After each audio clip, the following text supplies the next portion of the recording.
Good evening and welcome to tonight's study in the Word. My name is Bruce Logan. And again, we're continuing with our study that we've entitled Keys to Unlocking God's Big Story of the Bible. But I have to pause real quick before we get into tonight's study and just to apologize for those who were tuning in last week because it came to my attention after it was too late that the last 12 to 13, 14 minutes of the video of the teaching, the sound went out, and so I've gotten a lot of people that was concerned about that. So what I thought that I would do tonight is that I would go back, and I like to go and review anyway, but I wasn't really intending on going back and reviewing the last 12 or so minutes of last week's lesson. But for the benefit of those who were trying to watch last week, and even for those who are going to be tuning in for the first time, and you maybe have clicked on last week's study, and you didn't get that last 13 or 14 minutes, I want to go over. I won't go into detail tonight, but I want to just go and give a brief overview of the part that got missed last week. So again, we've entitled this study, for the benefit of those who are following us for the first time, Keys to Unlocking God's Big Story of the Bible. And of course, if you've been following along, you know that when we say, when we reference the term God's big story of the Bible, we're essentially saying that the Bible itself is one big story. In other words, even though it consists of 66 books and a collection of very inspirational characters and stories, it's actually one story. And that story is the story of redemption, the story of how we get from the fall where corruption entered into God's perfect creation, and how in the eons of time later that God will restore and redeem humanity back into its proper place. And when John, the Revelator, would make the comment at the end of the book of Revelation, and he said, "And I made all things new." And so how did we get from Genesis 3 from Genesis 3 to Revelations 22? And basically, in a nutshell, that's what we mean when we reference the term God's big story of the Bible. And so the purpose or the thesis behind this particular study is to give keys, principles for how we can go back and examine the big story, or this overview story of the Bible, which many scholars refer to it as the meta narrative, and which I like that term because it kind of encompasses everything that we're talking about. In other words, the Bible is really one big narrative. In other words, we all love these inspirational stories that we all grew up learning about in Sunday school. David and Goliath, Daniel in the lion's den, the three Hebrew boys in the fiery furnace, and so on and so forth.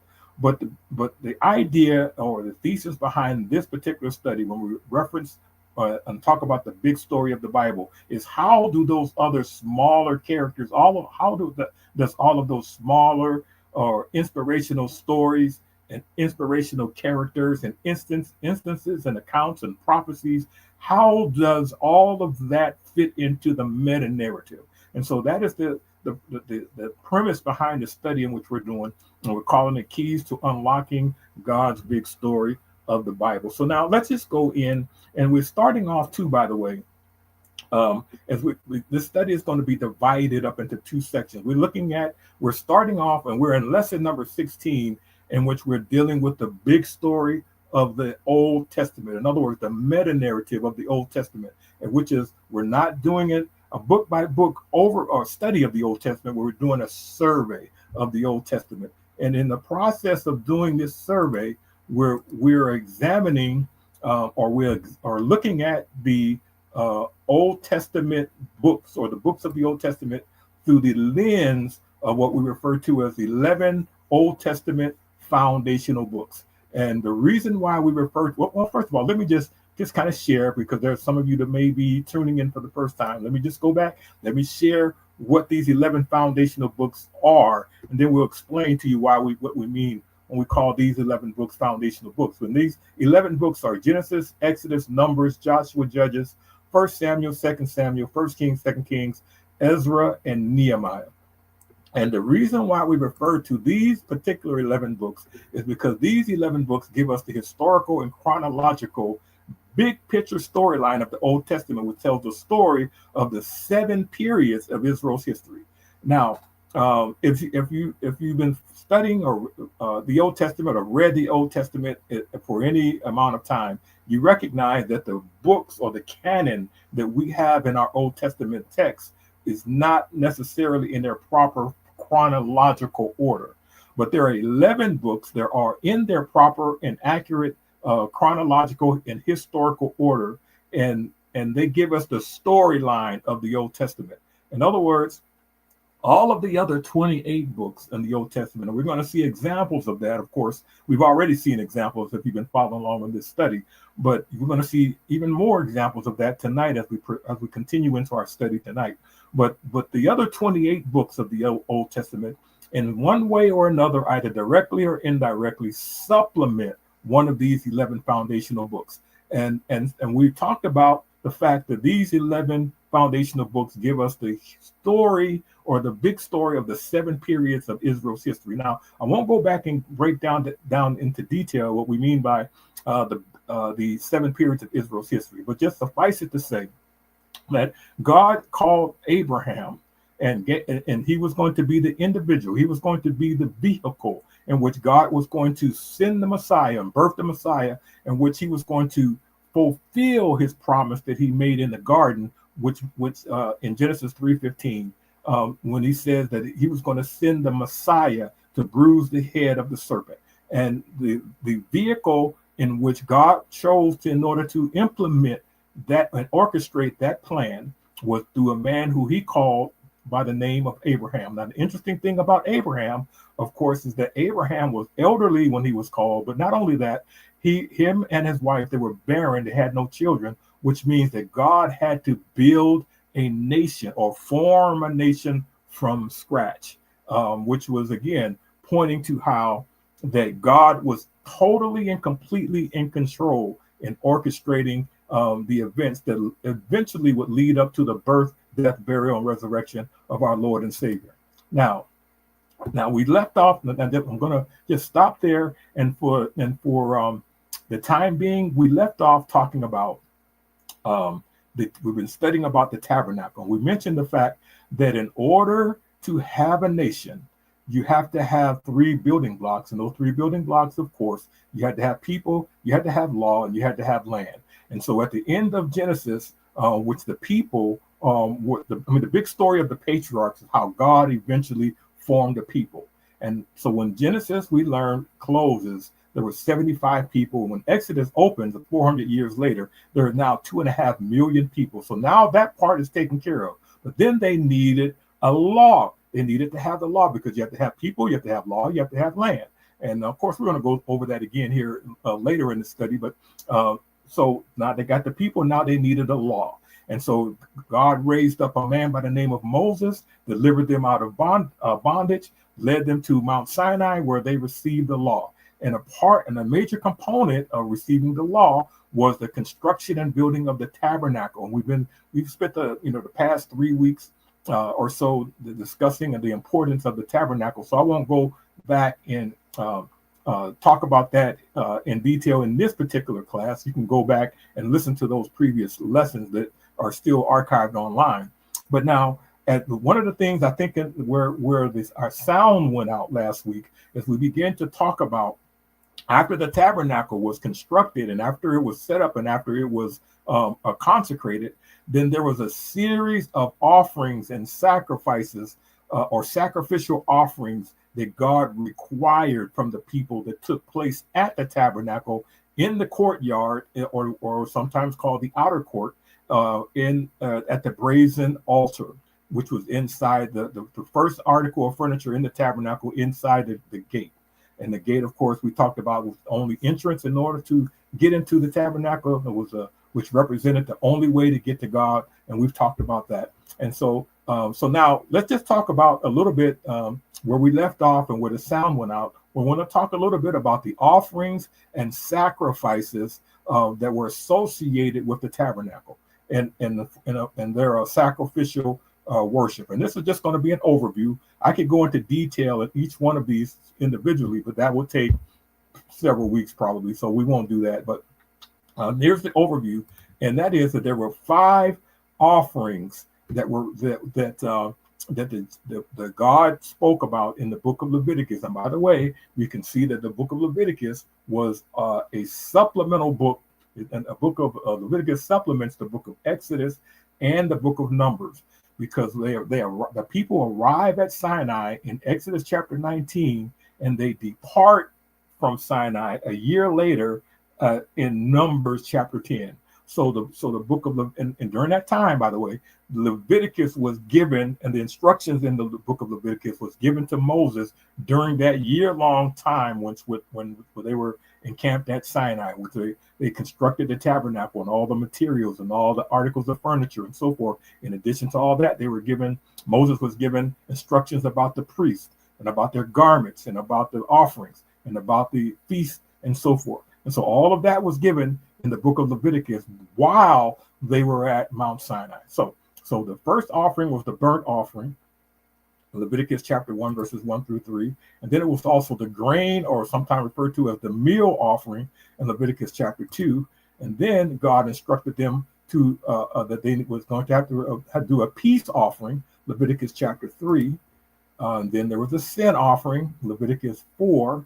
And then finally, there was the guilt offering in Leviticus 5. And one of the interesting things about these offerings, and that we'll see later as we begin to unpack, because we're going to do a little a part of what was dropped off last week when the sound went off, is that we begin to talk about the comparison contrast of how the writer of Hebrews referenced all of the worship and sacrifices of the Old Testament and pointed out that these were all a type of the sacrifice that Jesus made. So in other words, when Jesus sacrificed himself on the cross, that he encompassed everyone in one sacrifice once and for all. He encompassed all of these five offerings, and that's important that we understand that, because it gives us a deeper appreciation and understanding for the sacrifice that Jesus made, and help us maybe not to so much take it for granted, but really understand the full impact and significance of the sacrifice that Jesus made when he allowed himself to be sacrificed on the cross. Now, here's a chart that I wanted to just share, and that is on the left side of this chart. You can see that there are the five offerings listed, and if you notice, the first three were voluntary, but the final two were required. They were requirements. And of course, you can see in the second column the purpose of each one of the offerings, and then the significance, and of course how Christ fulfilled each one of these offerings. And so you can say, maybe you take a screenshot of this, or you just text me, and then I can maybe share this with you maybe at some other point. As a matter of fact, I'll be talking about it later, and because there's I have a resource that I'll talk about at the end of this tonight's lesson, for those of you who aren't already aware. But there's a resource on my website in which you can access all of the slides, or many of the slides that I use in this presentation. So now, then, and after the instructions were given for the offerings, and then God gave instructions for the priesthood, then he also listed 7 feasts of the Lord in the Leviticus 23, chapters 1 through 2. And I'm going to just kind of go through this real quick. And the Lord spoke to Moses, saying, "Speak to the children of Israel and say to them, the feast of the Lord, which ye shall proclaim to be a holy convocation, these are my feasts." Now, there's another translation that says it like this. In the same passage, Leviticus 23, 1 through 2, is the Christian Standard Bible. It reads like this. And other translations also reads the same way. And the Lord told Moses, "Speak to the Israelites and tell them, these are my appointed times, the times of the Lord, that ye shall proclaim a sacred assembly." Appointed times were holy days, feasts, and festivals that God required the people of Israel were set aside to consecrate, to be consecrated as the Lord, and to observe faithfully throughout the year. Now, keep in mind, these terms, various translations are used synonymously: the feast of the Lord and appointed times. In other words, these feasts were etched in stone that had to be performed, had to be recognized every year at the exact same time every year. And so they had to be, this was some very specific instructions, and you can read in the beginning in Leviticus 23, and you can on your own, and you can just kind of follow along exactly the instructions that Moses was given regarding the feast. Now, the 7 feasts of the Lord are listed in Leviticus 23, and they are annual appointments for Israel that are considered sacred. These feasts include the Feast of Passover, the Feast of Unleavened Bread, the Feast of First Fruit, the Feast of Pentecost, or sometimes it's called the Feast of Weeks. The Feast of Trumpets is also referred to as Rosh Hashanah. Some of you may be familiar with that term. And that's also the Day of Atonement. It's also referred to as Yom Kippur. And of course, the Day of Atonement was that one day a year where only the great high priest was permitted to go behind the veil and make a sacrifice once a year, and that was always on the Day of Atonement, and only the great high priest was permitted to go behind the veil once a year. And then, of course, it concluded with the Feast of Tabernacle, or it was called the Feast of Sukkot. So now, and here's a chart also that we'll just print up, and you'll find this on the resource I'll mention at the end of this study. So if you notice that the feasts were divided up into spring feasts and fall feasts. If you notice that there were 3 spring feasts, Passover, unleavened bread, first fruits, and Pentecost. And then there would be a period of pause. And many scholars believe that period of pause was representative of the gap in time, which we refer to as the church age. And of course, the fall feasts are the trumpets, atonement, and tabernacles. In other words, the first 4 feasts were fulfilled in terms of their symbolic relationship to Christ, was fulfilled at the cross. But then, or at the cross, or at the coming of the Holy Spirit. So at the launching, the church age began officially on the day of Pentecost. And so the first 4 feasts tied into that period, or believe most scholars, including myself, we believe that's what that represented. But then also the final 3 feasts rather is future, or represents a future time. The Feast of Trumpets represents the rapture of the believer and the resurrection of the saints. And of course the Feast of Atonement, the Day of Atonement, was when Christ is coming back the second time. And of course, the Feast of Tabernacles. And the reason why that's so significant, because one of the things I didn't mention when I talked about the Feast of Tabernacles, because after the Day of Atonement, the children of Israel were required to relocate themselves outside of their main tent or main dwelling and live in a booth. It was called, they referred to it as a booth. It was just a small structure in which they had to reside, and their entire family had to reside in this small structure next to their regular home. And they had to do this for 7 days, once a year. And what that represented, it was to remind them that this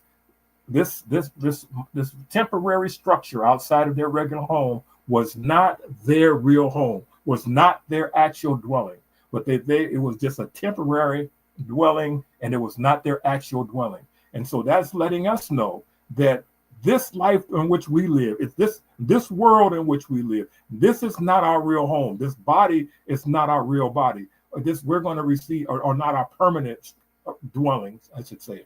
And it's real, but not permanent. In other words, our permanent dwelling is going to be had, and when Jesus comes back again, and we will receive a new and glorious body, and when his kingdom is established here on earth. So this home that we're living in now is going to be just temporary while we await the coming of the Lord. And so it's essentially, in a nutshell, and I know that was kind of a really quick thumbnail of what the overview of the Feast of Tabernacles, but in a nutshell, that's exactly what it was representing. That's what it represented to the children of Israel in the wilderness, and from their perspective, and it also represented as a representative of what it means to us as believers today, from a kingdom perspective. So now moving along, just trying to get this review over. real quickly, as quick as I can, because this is all a part of what we missed when the sound went out last week. And then, of course, I talked a little bit about, excuse me, the dedication of the altar. The dedication of the altar meaning the brazen altar in the outer court of the tabernacle. And Moses and Aaron went into the tabernacle of meeting and came out and blessed the people. Then, and get this, this was on the day of the dedication. Then the glory of the Lord appeared to all the people.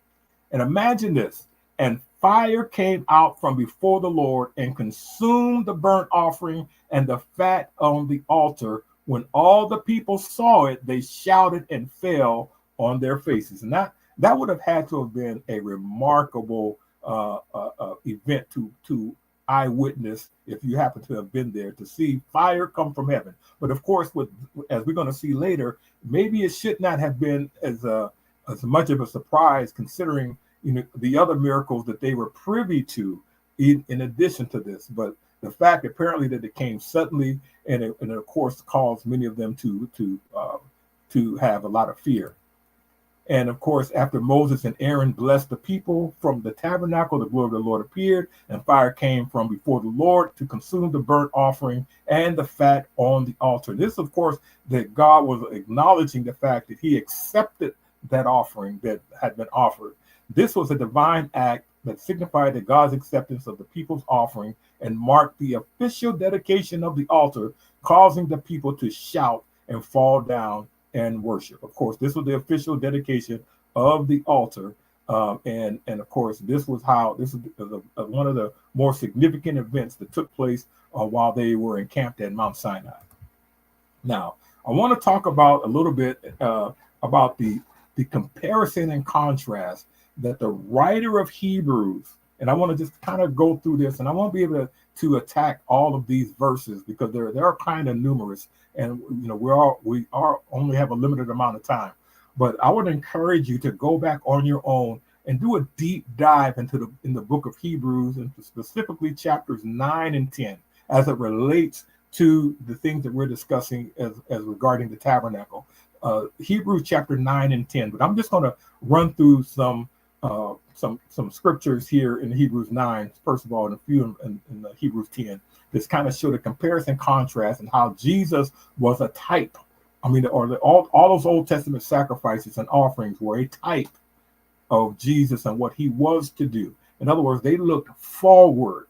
These sacrifices and offerings and feasts looked forward to what Jesus was going to eventually do. And remember, we talked earlier about the concept of types and shadows, and so this is an example. The book of the writer of Hebrews really lays that out for us. Now let's just examine here. We're going to look at Hebrews chapter 9 verses 1 through 5.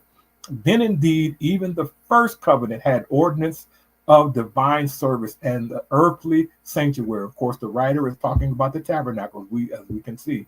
For a tabernacle was prepared, the first part, in which was the lampstand, the table, and the showbread, which is called the sanctuary. And behind the second veil, the part of the tabernacle, which is called the holies of all, or the holies of holies, which had the golden censer and the ark of the covenant overlaid on all sides with gold, in which were the golden pot that had the manna, Aaron's rod that budded, and the tablets of the covenant, or the tablets of the law. And above it were the cherubim of glory overshadowing the mercy seat. We kind of gave a description of that and what that kind of looked like in the previous study. Now, let's look at he's making a further contrast, beginning in verse 6, the limitations of those earthly services or earthly sacrifices. Now, when these things had been, and we're in Hebrews chapter 9, verses 6 through 10. When these things had been thus prepared, the priests always went into the first part of the tabernacle performing the service. But into the second part, the high priest went alone once a year on the Day of Atonement, not without blood, which he offered for himself and for the people's sins committed in ignorance. The Holy Spirit indicating this, and you need to track with me on this, because it's very, very powerful what we're about to read. That the way into the holiest of all was not yet made manifest while the first tabernacle was still standing. That's very important. And if you're reading from the scriptures or you're reading it, have your open Bible, you might want to highlight, want to make a note of that. That's very important. It was symbolic. It was symbolic. And let me repeat that again. It was symbolic, verse 9, for the present time in which both gifts and sacrifices are offered, which cannot make him who performed the service perfect in regard to the conscience.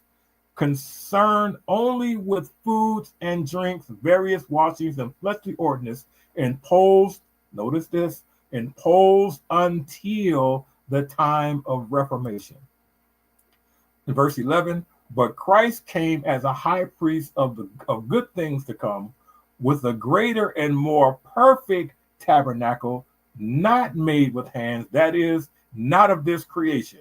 Verse 12, notice verse 12, it says, not with the blood of goats and calves, but with his own blood he entered into the most holy place once and for all, having obtained eternal redemption for all of us. For if the blood of bulls and goats and the ashes of the heifer, sprinkling the unclean, sanctifies for the purifying of the flesh, how much more shall the blood of Christ, who through the eternal Spirit offered himself without spot to God, cleanse your conscience from dead works to serve the living God? And for this reason, he is the mediator of the new covenant by means of death, for the redemption of the transgressions under the first covenant, that those who are called may receive the promise of eternal inheritance. Now, let me just pause there real quick and say, and just because I need to make a connection that I don't want to lose sight of this. And if I have to, I'm planning to do the start on the book of Numbers today, but if I don't get to it, I need to make several points. And the first one is that what I'm hoping that you understand the connection, why I'm calling this God's big story of the Bible. Because when we talk about these types and shadows, what the Old Testament sacrifices and the tabernacle and the furniture, and how that pointed to Jesus and how that pointed to various times and seasons, that if you can't see that the Bible is more than a collection of inspirational stories and characters, then I'm hoping that that's starting to come into focus now, because there's nothing that demonstrates the fact that the Bible is a big picture, is a big story, that God is orchestrating a meta narrative. There's nothing that demonstrates that more than the study of typology, in particular the study of the tabernacle and all the Old Testament offerings and sacrifices, and also the study of Bible prophecy. And then, and as I talked about many times, as I've been making this point, is that when you consider or the study of Bible prophecy, or the study of eschatology, and the study of typology, I've always viewed those two as two sides of the very same coin. And so there is, other than those two, or you can just say that one coin, nothing else demonstrates that the Bible is a big story, or is telling us one story. Nothing else demonstrates that more than the study of prophecy and the study of typology. So I needed to insert that. It's a very important point to make. Now, the mediator's death necessary, which the writer of Hebrews goes on to instruct, and he says, now, for when Moses had spoken every precept to all the people according to the law, he took the blood of calves and goats with water, scarlet wool, and hyssop, and sprinkled both the book itself and all the people, saying, this is the blood of the covenant which God has commanded you. Then likewise he sprinkled with blood both the tabernacle and all the vessels of the ministry. And according to the law, almost all things are purified with blood. And notice this, and without the shedding of blood, there is no remission. And in fact, there's another passage of scripture in Leviticus, actually chapter 17 and verse 11, that says, for the life of the flesh is in the blood, and it is the blood that makes an atonement for our soul. And of course, the writer of Hebrews follows that up by telling us that without the shedding of blood, there is no remission. And so what Jesus did as the mediator is that he shed his blood.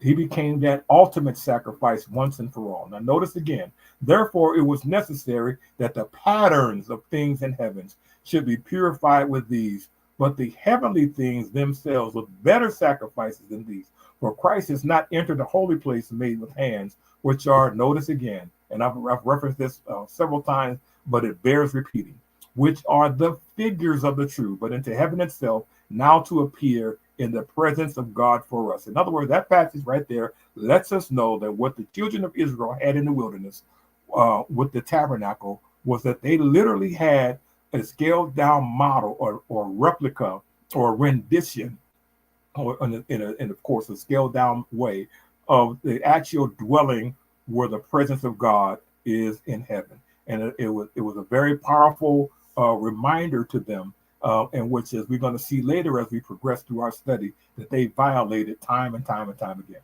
Now that he should offer, verse 25, now that he should offer himself often as the, not that he should offer himself often as the high priest enters the most holy place every year with the blood of another, that of course again was on the Day of Atonement.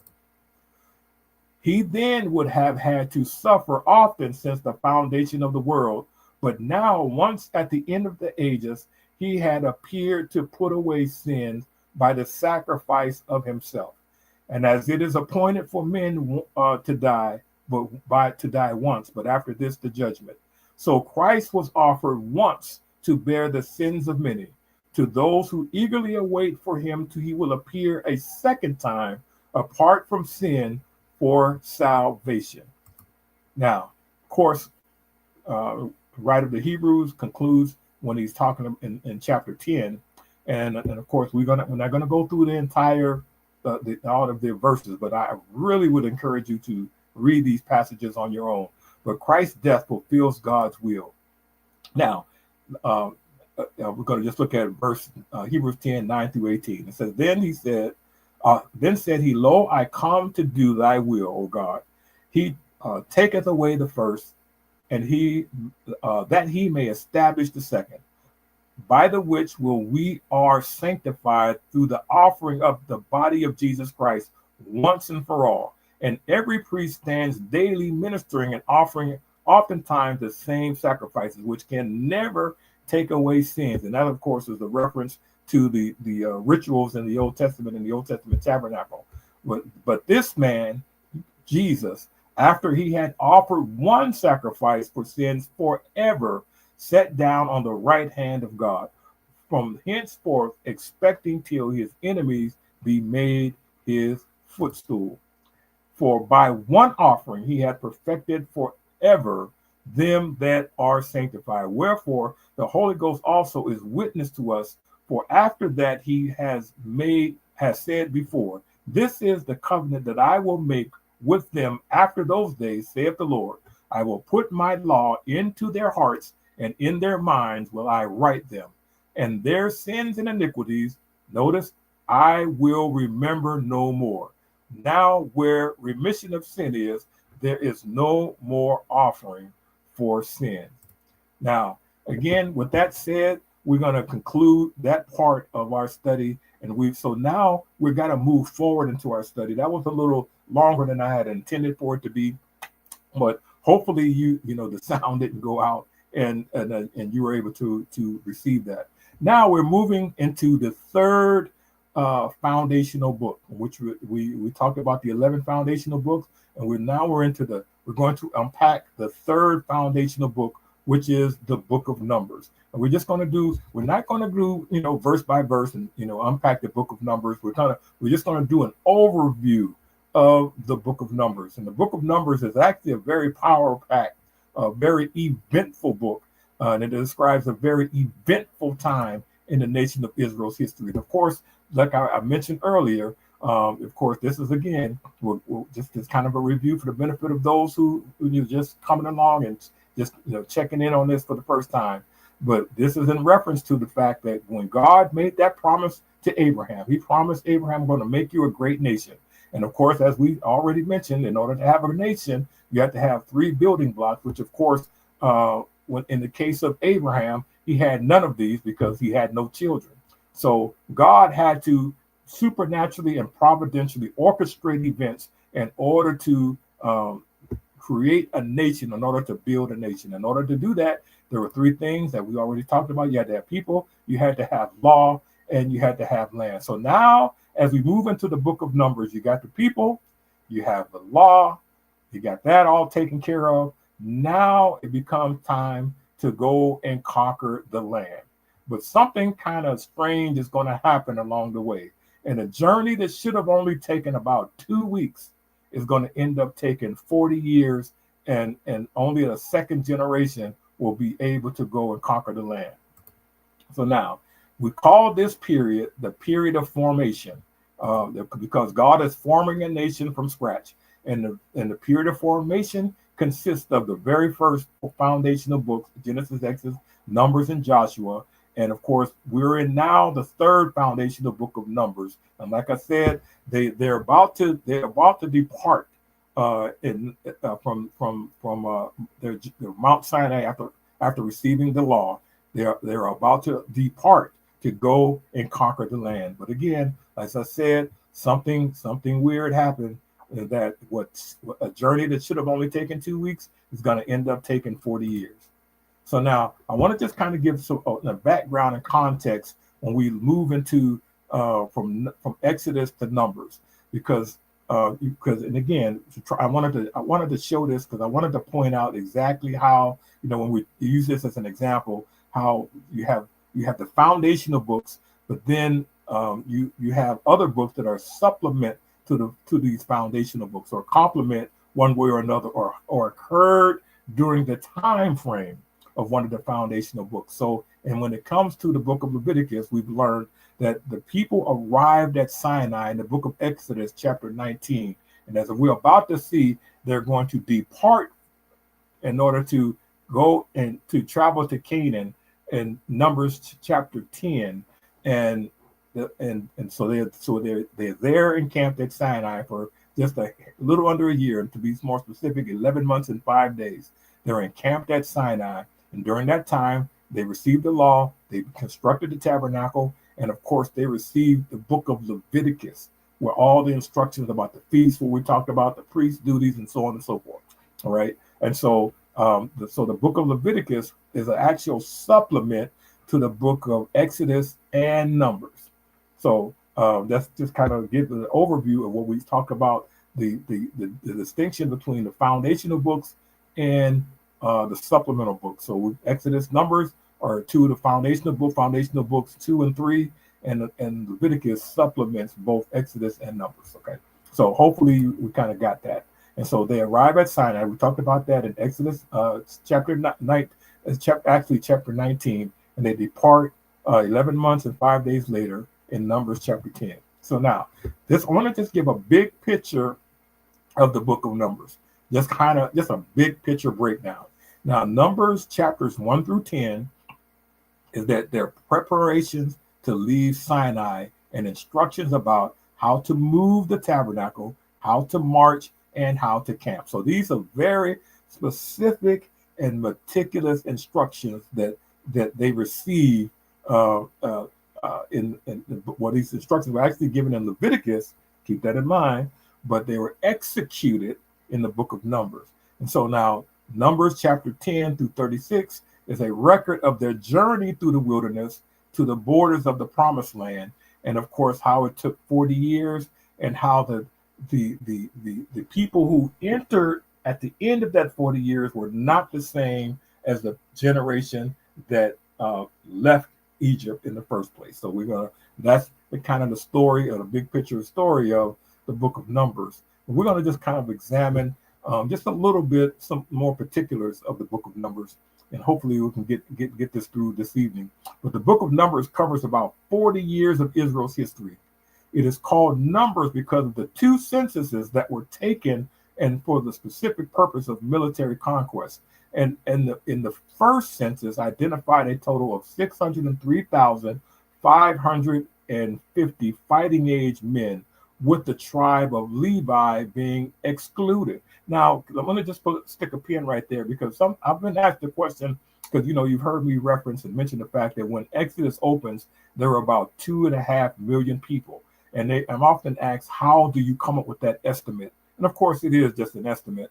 But the fact of the matter is that number is derived, first of all, from this first census of 603,550. These are only fighting age men, which you had to be 20 and over, and you had to be a fighting age, and you couldn't be elderly, and of course you couldn't didn't include anybody under on age 20. It didn't include children and didn't include females, and it also did not include anybody from the tribe of Levi.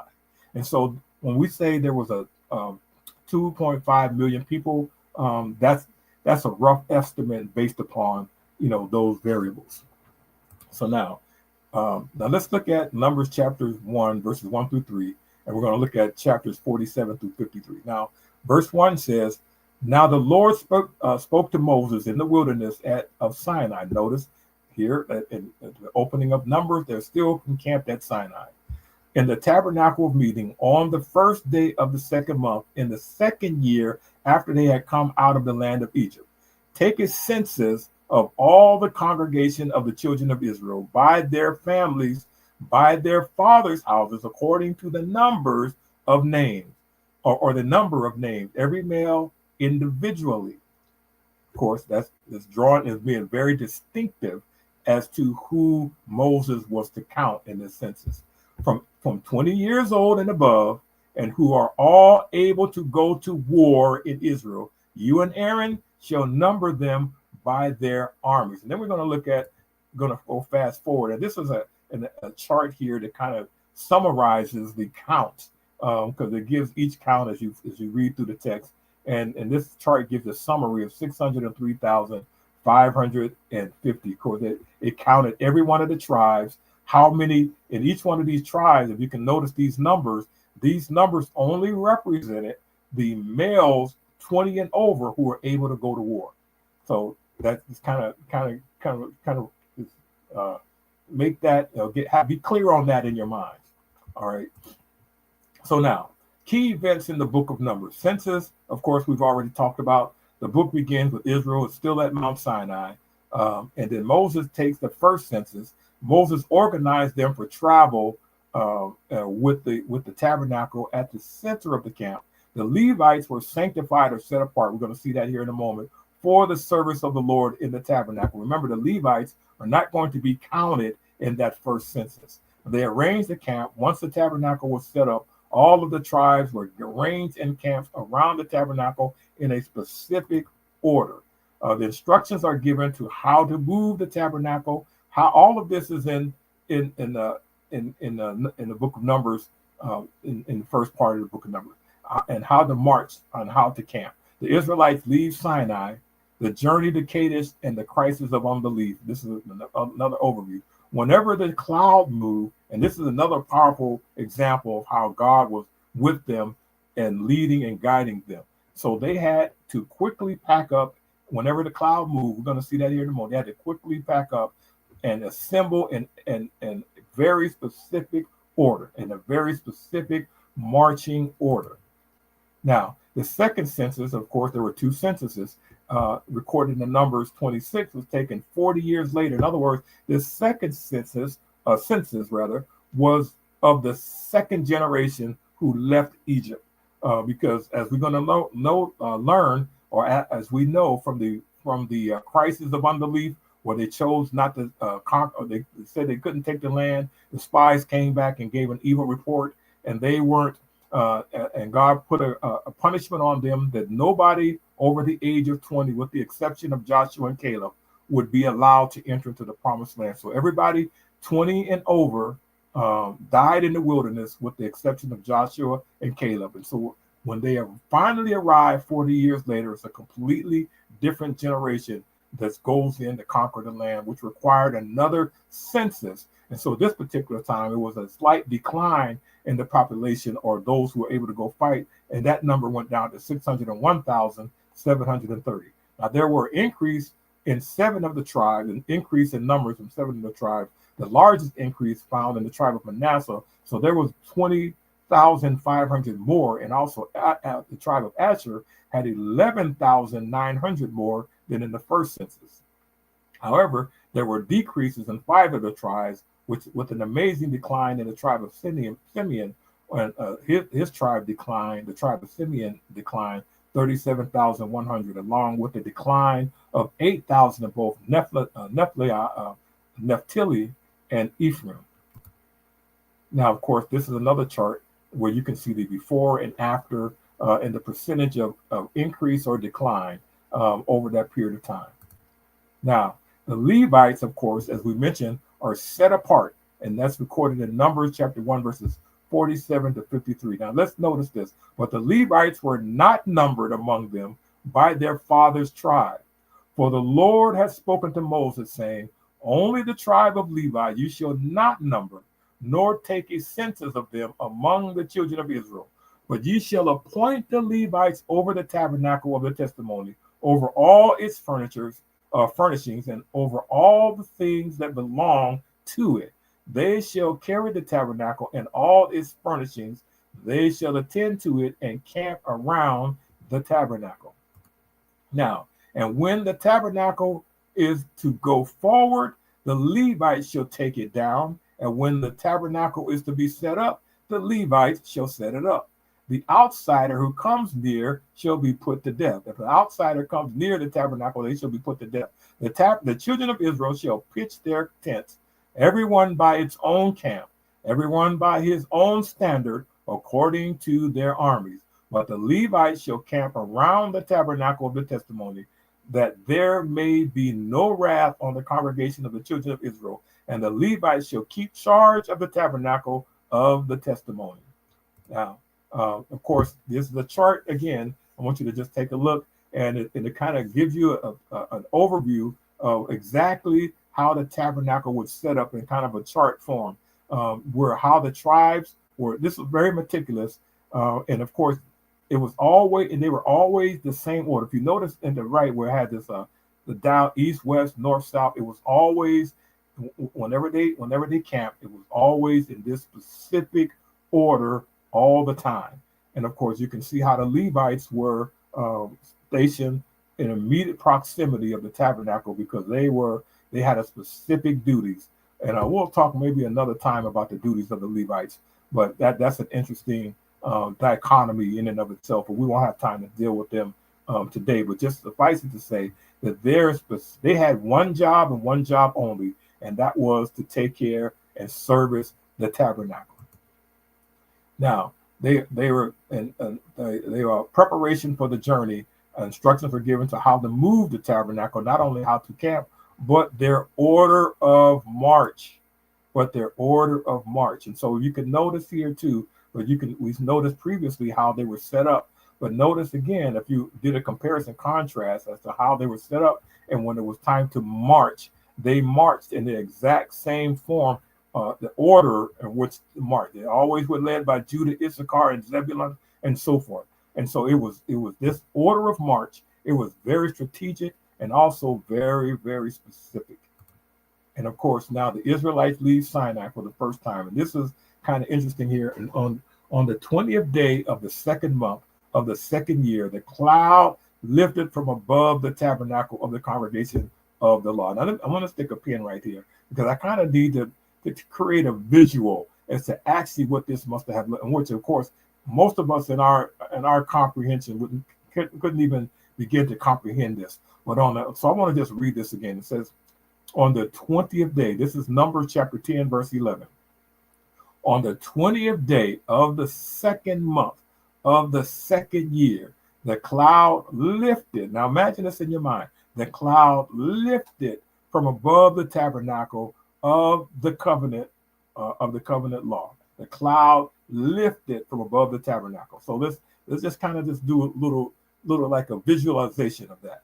Then the Israelites, in verse 12, set out from the desert of Sinai and traveled from place to place until the cloud came to rest in the desert of Paran. So basically what they were doing is that when the cloud moved, they had to move and they had to follow the cloud. And And it was literally, and I need you to get this, it was literally God leading and guiding them through the wilderness. They were being led and guided by God Himself through the wilderness. And this is, of course, is kind of a type of how God in this particular life. But let's just go back and just stay focused here on what was actually taking place in the wilderness. Now, they set out this first time at the Lord's command through Moses. And verse 15 says, on the day the tabernacle, the tent of the covenant, was set up, the cloud covered it. From evening till morning, the cloud above the tabernacle looked like fire. So that cloud during the day, while it was an appearance of a cloud during the day, it turned into a pillar of fire at night. So just kind of imagine this. And this is what the nation and the children of Israel had to witness. This is what they observed. This is what led and guided them all throughout their camps. And I want to pause right here, because every time I think about that, and when I think about how they rebel, how could you actually witness something this extraordinary and yet rebel at the same time and say that we can't conquer the land because they're too big after witnessing such a phenomenon as this? That's something that really, it's always like, it just kind of blew my mind. But anyway, so verse 16 says, that is how it continued to be. The cloud covered it, and at night it looked like fire. Whenever the cloud lifted from above the tabernacle, verse 17, the Israelites set out. Wherever the cloud settled, the Israelites camped. Now just let that sink in. Just let that marinate for a moment. Whenever the cloud lifted from above the tent, the Israelites set out, and whenever the cloud settled, the Israelites camped. In verse 18, at the Lord's command, the Israelites set out, and at His command, they encamped.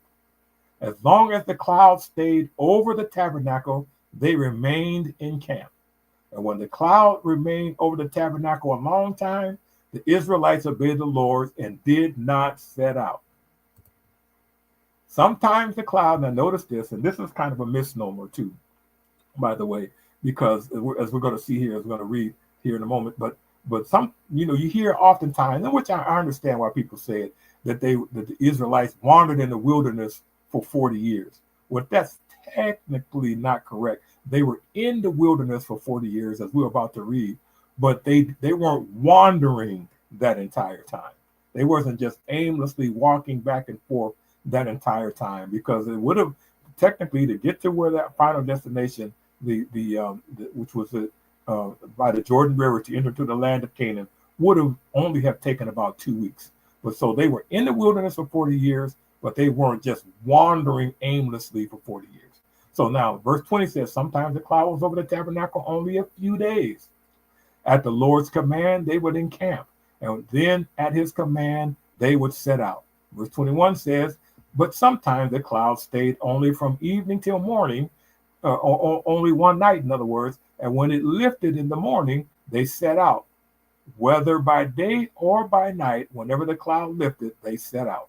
Verse 22 says, whether the cloud stayed over the tabernacle for 2 days, or a month, or a year, the Israelites would remain in camp and not set out. But when the cloud lifted, they would set out. And at the Lord's command, they encamped, and at the Lord's command, they set out. They obeyed the Lord's order in accordance with the command in order with His command through Moses. Now, we're looking at a remarkable scene and a remarkable situation that begs to question why they rebelled after experiencing such a remarkable phenomenon. So now let's look at Exodus, because we see, again, we talked about how the book of Leviticus and is a supplement to the book of Exodus and Numbers. And so we can also see here in the book of Exodus chapter 40, verses 34 to 38, we can see that this idea of the cloud moving and leading the people is also reiterated again in Exodus chapter 40, verses 34 through 38. We read, then the cloud, and basically it's just kind of reiterating what we just read in Numbers, but I just thought it bears repeating that, because this is such a phenomenal occurrence in the Old Testament that doesn't get a lot. You don't read about this a whole lot of time in Sunday school. In fact, many people who read this or follow this study probably never heard this particular encounter while studying, the children of Israel in the wilderness. But verse 34 says, then the cloud covered the tent of meeting. We're in the book of Exodus now, chapter 40. Then the cloud covered the tent of meeting, and that's another term used for the tabernacle. And the glory of the Lord filled the tabernacle. Moses could not enter the tent of meeting, and this, of course, on the day of dedication, because the cloud had settled on it, and the glory of the Lord filled the tabernacle. And all the travels of the Israelites, whenever the cloud lifted from above the tabernacle, they set out. But if the cloud did not lift, they did not set out until the day that it lifted. So the cloud of the Lord was over the tabernacle by day, and fire was in the cloud by night, in the sight of all Israelites during all their travels. Let me just read that again. So the cloud of the Lord was over the tabernacle by day, and fire was in the cloud by night, in the sight of all the Israelites during all of their travels. Now, again, I talked about how remarkable it was or would have been in order to witness. This was a daily occurrence. And what it seems to me is that what probably happened, that over time, which is part of, I guess you could call it, a natural human inclination to begin to just take things for granted. So obviously what must have happened is they began to take God's presence. It became such an everyday occurrence because maybe it appears that they became numb to it and began to sort of take it for granted and didn't have the initial shock value, as we would say, as it did, when it first started. So I'm kind of thinking that might have had something to do with it, although God did not allow that to be as an excuse. So, and then, of course, we get to the crisis of unbelief. The spies return with an evil report, and that's fast forward to Numbers chapter 13. And it just kind of read it real quick. It says that they came back to Moses and Aaron. And this, of course, after, the 12 spies had went out, they had surveyed the land, did their reconnaissance and came back to give their report. Now they came back to Moses and Aaron and the whole Israelite community at Kadesh in the desert of Paran. There they reported to them and to the whole assembly and showed them the fruit of the land. In other words, they were showing the giant grapes, and just where they would have to, where one clove of grapes they would have to put on a pole, and it had to be carried by two individuals. It was a very, very phenomenal, rich and fertile territory. But they gave Moses this account: we went into the land to which you sent us, and it does flow with milk and honey, and here it is its fruit. And they brought an example of the fruit. But the people who live there are powerful, and the cities are fortified and very large. We even saw descendants of Anak there. And of course, the descendants of Anak were descendants of the Nephilim that we talked about in the previous study when we were in Genesis chapter 6. And the Amalekites lived in the Negev. The Hittites, the Jebusites, and the Amorites lived in the hill country. And the Canaanites lived near the sea along the Jordan. Now, verse 30 says, then Caleb silenced the people before Moses and said, we should go up and take possession of the land, for we can certainly do it. Verse 31, but the men who had gone up with him said, we can't attack those people. They are stronger than we are. And they spread among the Israelites a bad report about the land that had been explored. They said, the land we explored devoured those living in it.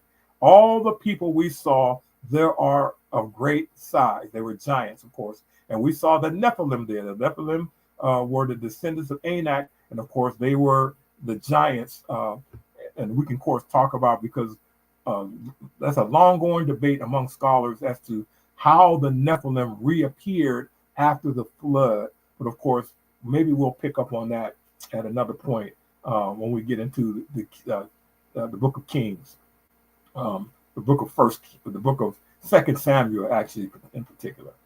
But we seem like grasshoppers in their own eyes, and we look the same to them. Now, as we close out, we just want to look at this is just some key events in the Israel's wilderness wanderings in the book of Numbers. Of course, we talked about the Kadesh Barnea, and of course that the problem of unbelief. We're dealing with the death of Aaron at the age of 123. The thing that happened regarding Edom, the plain, and what happened with Balaam, that account. And of course, then we get to the 12 spy, Jordan, the 2 spies sent to Jericho, and Rahab, and we have all of that instance that's kind of recorded. And of course, part about the Jordan that took place in the beginning of the book of Joshua. But you got to keep in mind, but it's all a part of the same narrative. And of course, one last thing we want to take a look at before we get out of here tonight is that we want to look at how the book of Numbers supplements, or what the relationship, the book of Deuteronomy, what that relationship and how it supplements the book of Numbers. So let's just take a look at a few things. And of course, if you notice here, that the book of Deuteronomy is a supplement to the book of Numbers, because the book of Deuteronomy occurs, or is written, is a series of messages that was given by Moses to the second generation of Israelites. Remember, there was the first generation, everybody over 20 was not permitted. They all died in the wilderness with the exception of Joshua and Caleb. And so there was a second generation that was about to enter, because now we're at the end of the 40 years. There was a second generation that was about to enter into Canaan.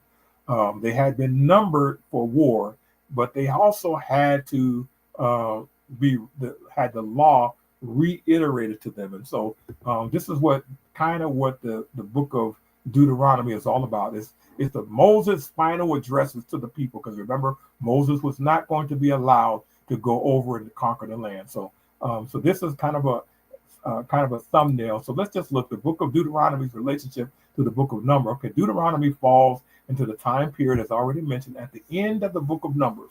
The name Deuteronomy means second law, as it repeats and clarifies laws given earlier to the first generation to prepare them for life in Canaan. Of course, the laws as recorded mostly in the book of Exodus and also in Leviticus.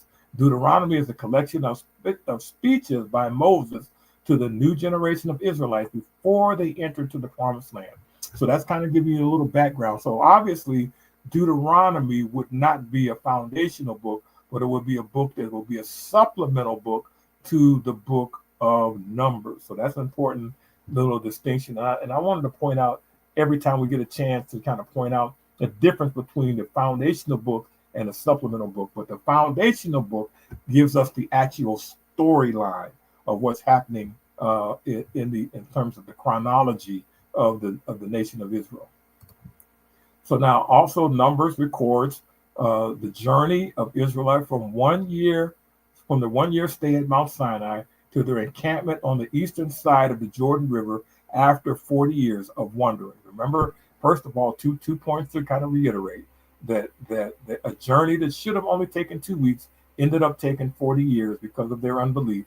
And of course, we also learned that they weren't just aimlessly wandering back and forth for 40 years, but they were in the wilderness for 40 years. So that's an important distinction to kind of keep in mind. And as Numbers ends, the nation of Israel is poised in Moab and ready to cross over the Jordan and enter into the land of Canaan. Now, Moses' final exhortation to the second generation of Israelites, he admonished him. He gives several admonitions. First of all, to remember God's law. He reiterates the covenant. Moses recounts Israel's history of both faithfulness and rebellion, and he warns them of the blessings for obedience and of curses for their disobedience. Deuteronomy is structured as Moses' final sermon to the people of Israel before his death. He reviews their history from the Exodus to the present day, highlighting their parents' generation's failure and God's continued grace. Moses also commissions Joshua at this time as his successor to lead the people into the promised land. Now, that's going to be our study for tonight. And as I stated, as I mentioned earlier, I think I did pretty good. I got through all of that, which I wasn't sure if I was going to make it or not. But I just want to remind those of you who have been joining or watching this for the first time is that I have a resource that I mentioned earlier at the beginning of tonight's study, is that on my website, bruceloganministries.com, I have a study guide in which I call The Big Story of the Bible, Part 1, which is God's big story of the Old Testament, of the big story of the Old Testament. It's a PDF download study guide. It's 135 pages, and many of the charts and the information that we've shared in these studies are or in this study guide, plus some additional information that we didn't have time to cover. And it's not a hard copy. You always keep that in mind, but it's a PDF download. And the reason why we're doing it as a PDF download, of course, is because of the cost, but to doing a hard copy. But also, it's if you're a teacher, because my main goal is to I want to give resources to people who are teachers, or if you're a Sunday school teacher or teaching a small group, or if you're a pastor that want to do a sermon series and you want to have handouts, or if you're a Sunday school class, you want to have handouts, or if you have a small group that you want to go through these studies and you want to give them handouts, that you'll be able to just go to specific sections in this PDF and just print it out, and then just go in and make copies and make handouts. Or you can it'll be an easy way, because everything is going, let's face it, everything is going electronic in these days anyway. So I figure like this will be a good way to get a resource to individuals who want to learn more and really want to study and really want to give effective presentations of some of this material or want to take their presentations to their Sunday school class, their small groups class, to the next level. This will be a great resource for you. And you can go to bruceloganministries.com, go to the store, and it's only $14.95, and I promise you it'll be well worth it. And then finally, I just want to point out again and reiterate to those who maybe follow or who have been following, but again, more specifically to those who be joining us for the first time or entering into these studies for the first time, that the whole kind of premise behind everything that we do in this ministry is centered around Acts chapter 17 and 11. One of my favorite verses in the New Testament. And it says that now these Berean Jews were of more noble character than those in Thessalonica, for they received the message with great eagerness and examined the scriptures every day to see if what Paul said was true or not. And that's Acts 17 and 11. And again, kind of in a nutshell, this is kind of the premise and the whole desire of what I desire to do in terms of this ministry. I desire to be able to create a community of Bereans, people who are hungry for the word, people who want to know and take their understanding of the Bible to another level. Let's all join the Berean community and be a part of people who you're not going to listen to anything that I say, but you want to take what I say, be encouraged and intrigued by what I say, but you want to be like a Berean. You want to you don't take my word for it. You want to go back and research and study for yourself to see whether or not the things that I've been bringing out are true or in scriptural or if I'm out of context. You want to be a Berean and research for yourself. Why? Because you're hungry for learning. You want to know God's word. You're passionate about God's word, and you just want to rightly divide God's word. And so you want to go and study for yourself. And basically all I want to be able to do is give you tools, give you encouragement, give you motivation in order to go out and study God's word for yourself. And so that's what I mean by being a Berean. I want to create a community of Bereans. And so I want to thank you for just following us. And again, one other thing I need to point out real quick is that normally I'm doing these classes every Monday evening at 7. But next Monday, I'm going to have to suspend, and hopefully you're getting this, especially for those of you who are following me as regulars. I'm not going to be able to have class next Monday night because I'll be out of town visiting family out of town. So I'll be off next Monday night, but I'll be back again with 2 weeks from tonight where we're going to pick up our journey of the 11 foundational books, and we're going to dive into the book of Joshua because the people have gotten now they've gotten their people, they've gotten the law code, they've been through 40 years in the wilderness. Now it's time to go conquer the land, and God appoints Joshua as to be the successor for Moses, and now it's going to be Joshua's responsibility to conquer the land. So we're going to pick up there with the book of Joshua in 2 weeks from tonight. And so in the meantime, hopefully if you enjoy these lessons, I ask that you would just subscribe to this channel, maybe click that like button, and maybe share these lessons with your social media community. You can also follow me on Facebook at dblministries.com, and you can also follow me on my Twitter account at Dr. Bruce Logan 1, Dr. Bruce Logan 1 on Twitter. And so if you have any other questions or comments, you can always email me. I'll be happy to get back to you on those. And until the meantime, we're going to just kind of get out of this screen, and we're going to go back. We're going to go back to here, and then of course now we're going to stop sharing. And now, so tonight is going to be again. Keep in mind, not going to be here next week. We're going to be back in 2 weeks from tonight. So just don't forget. So don't be disappointed if you check me out next week and I'm not here. I'm going to be in Bloomington, Illinois. So God bless you. And in the meantime, you have a blessed week, and we'll see you all in 2 weeks. I want to just thank all of those who are showing up tonight. Sister Joan, I see you again. So yep, got you. Yes, you caught on. I'm off next week. Apparently my sound is good tonight, so thank God for that. And so we're going to see everybody in 2 weeks, and we're going to pick up with the book of Joshua. God bless you, and we'll see you in 2 weeks.